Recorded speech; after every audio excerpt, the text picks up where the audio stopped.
Back in June 2020, when we got the Gnome 10 trailer, I don't think we expected what we got during that event.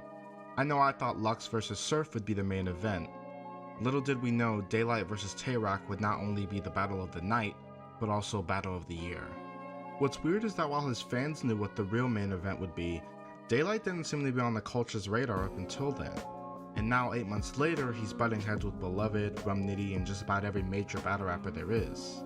But what was it that we saw from Spawn on that afternoon that put him in the running for both best currently active battle rapper and greatest of all time? Well, I hope to answer that question. This video is the second in the 3-part series covering the return of lyricism in battle rap, where I analyzed the 3 rappers who I feel are leading the way. We've already seen B-Dot, and we're about to look at Loaded Lux, but this episode, I covered Daylyt. If I chase a nigga, block break a nigga, funeral homes, box wake a nigga, you get the open hand, the fist, or the deuce. Rock, paper, scissors.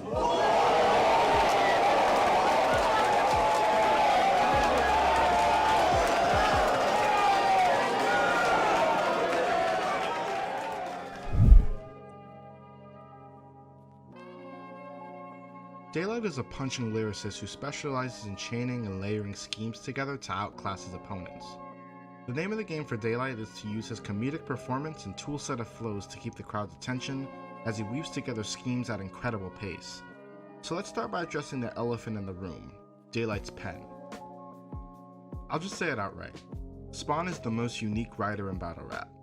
The way he uses schemes and punchlines demands attention from listeners, and he's able to use fundamental wordplay to fabricate the words he needs for schemes out of nowhere. This is what he leans on for the most part. He's got a very good understanding of how to stretch, flip, and pronounce words to make them sound like other ones. Sometimes this is absolutely crazy. I mean, we've seen will flips against ill will, but how about using one to complete a scheme where the flip is inside of another word? I just had to let the feel increase, think pilgrim beef. In the end, I do ill wild. And y'all was trying to tell me that wildebeest say goodbye. I do this!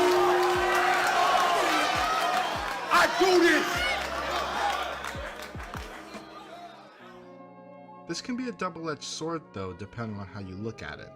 This not only makes his rounds incredibly dense and hard to beat on camera, but it can also be very hard for the crowd to catch, but luckily, Quill has compensated for this with performance. Many people see Spawn's antics as a clear negative part of his profile, but I'm not sure I necessarily agree. Yes, when he goes overboard, he really goes overboard. But for the most part, Daylyt's performance gives him this lighthearted, apathetic, slightly corny persona, and this is good because when he's throwing schemes at the audience at incredible pace, his comedic timing helps add variety to his rounds. Earlier in his career, I think he started to realize this and he began experimenting with more comedic deliveries. And this really comes to a head when he utilizes it against people like Chilla Jones. This almost awkward, clunky delivery at the end of each line of his Mortal Kombat scheme grabs the crowd's attention by force. Okay. My purple niggas, they reign kings. If you think this is a big joke, okay. Bro, please, you get left toasty. If my man come from the corner and press start at the right time, nigga, you would get smoked.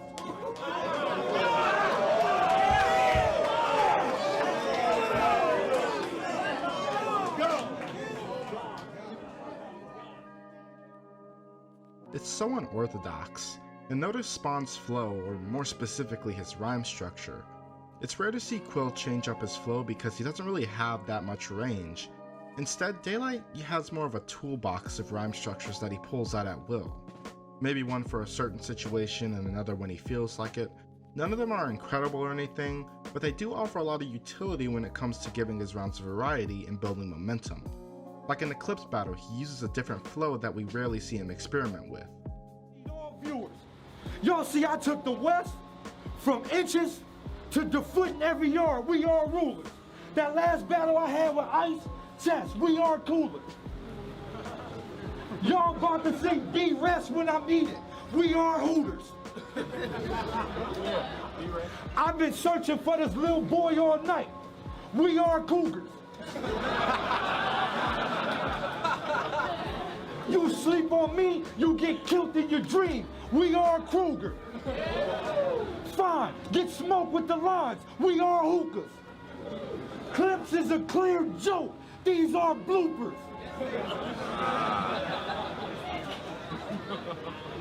I go fire on that last level. We are Cooper. Everybody in that van draws. We are Luther.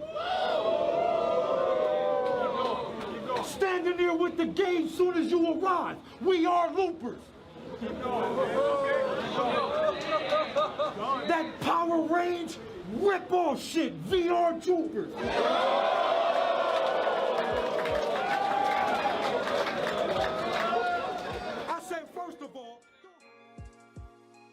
I personally think this rhyme scheme is amazing, and it's my favorite part of the battle.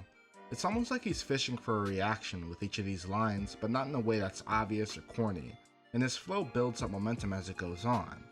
If Light really learns to exploit this tool, he could end up with a powerful crowd control weapon, sort of like how Briz sweeps crowds under him when he's building up to a haymaker. I want to move on to scheming, which is Daylyt's main weapon. In fact, I would not only say he's the best schemer in battle rap, but he might be the best schemer it's possible to be. Let's start by talking about density.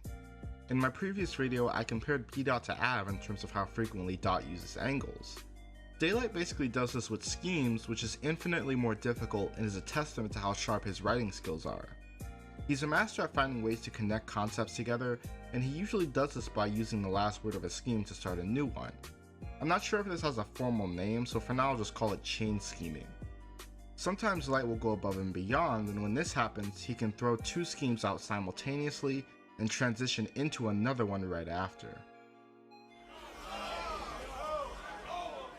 I wish your pussy would. We'll just add them to the catalog. Y'all kidding in the treaty. You thought that was fire, man. For those who didn't catch it, I might have to play it back. Wish your pussy would. Catalog kidding in it. A fireman couldn't say the cat. Speaking of fireman, let me show you how I can connect this shit. You think I'm a fireman? You find light on the top of a truck with a long ladder wetting shit. That was literally fire. Notice how much he's able to elaborate on these schemes too. It's not just that there's a bunch of schemes chained together, there's punches layered inside. This isn't something I think I've seen, or at least not often, and I think Spawn is severely ahead of his time in moments like these. I mean, look at what he was able to do versus Lotta Zay 8 years ago. Back to the top. I'm Fantastic Four my enemies. I got a doom gun to send your boy out of space and watch your solar system after I send Uranus to the moon, son. These niggas get a box like they bobsledding, but I'm on the cool running. I come from the great star. You see how I separate words? These are space bars. Yep, I'm going 8. It's like he needed to connect the space scheme with a punchline, but didn't have a rhyme for it, so he improvised with a punch in between. It's this type of creativity that puts Day above a lot of his opponents. This is something that he already had a grasp on early in his career, and part of his antics were being as creative and unexpected as possible, to maybe a corny, downright silly degree sometimes. Most times though, I find that Day is great at playing with the crowd's expectations. This also works with his wordplay. That potent creativity allows him to use words in ways that a lot of battle rappers struggle to grasp. I think he's up there with people like New Jersey Twerk when it comes to creativity and wordplay. I mean, Daylyt isn't even trying here, but this simple wordplay is succinct, funny, and effective.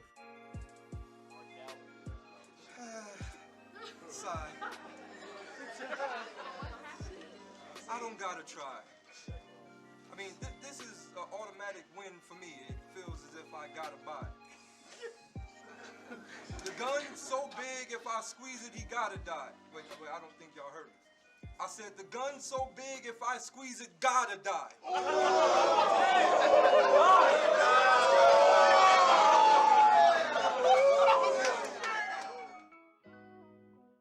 Let's talk about special moves. Specials in battle rap are weapons that every rapper strives to have.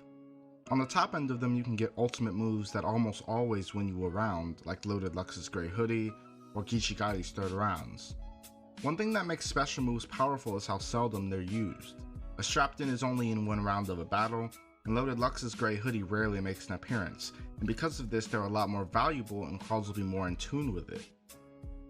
I placed Daylyt in the mid tier for special moves.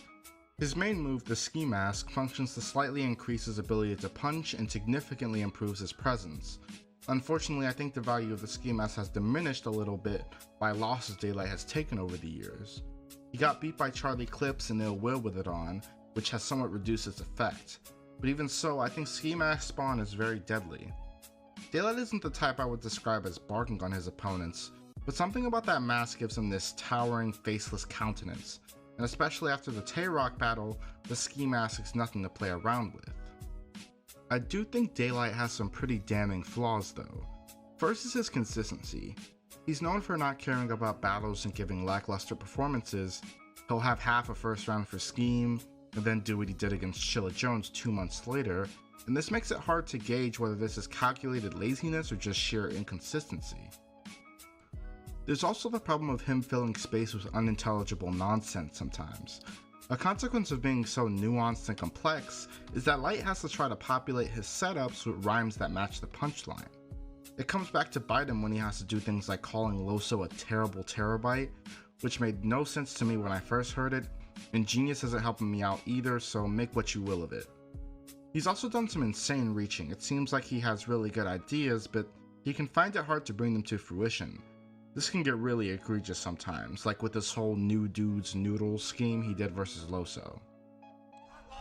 For the niggas that don't catch it, I treat these dudes like Thai ramen. Soon as they think they seasoned, I get to squeeze in a chrome package. Should I keep it going? Should I keep it going? Keep it going! I thought street hymns was low main. He get hyped off every souped up line that your crew choose. Y'all feel y'all be top rhyming in your rounds, but you clowns just sound like a couple noodles. Should I keep it going? Keep it going! Watch this. Watch this. To be honest, this Loso battle is kind of a microcosm of all his qualities, good and bad. Daylyt also isn't very good at angling, which is an incredibly important skill for winning battles. Because he doesn't structure his rounds very well, the angles he does use tend to go in circles or can sound incoherent. This is something we saw in his third round versus Oops, even though I thought that round was very good. Now there is a case to be made that he doesn't need to do this because his pen is so potent, but I also think we haven't seen him face up well against incredible anglers. I have him losing every round to Beat-Out, and I'm not entirely convinced he could stand up to Beloved. So with that said, where do I see Daylyt overall? Well, it's obvious he's top tier. I not only think he has the best pen in battle rap, but he might also be close to having the best pen it's possible to have. He's clearly ahead of his time. For all the praise I give Chilla Jones for his win against K-Shine, it's important to note that Chilla is doing now what Daylyt was doing a few years ago. Do I think he's better than Loaded Lux? Probably not. So that's where I'd put him, right below Loaded Lux. So I'd say that's pretty good. And again, Spawn has been evolving throughout all his career. We don't even know what his next iteration is, so in the future, Lyt might be even more deadly than he is now. If he ever gets a good grasp of angling, he might be legitimately unbeatable. Only time will tell. For Daylyt.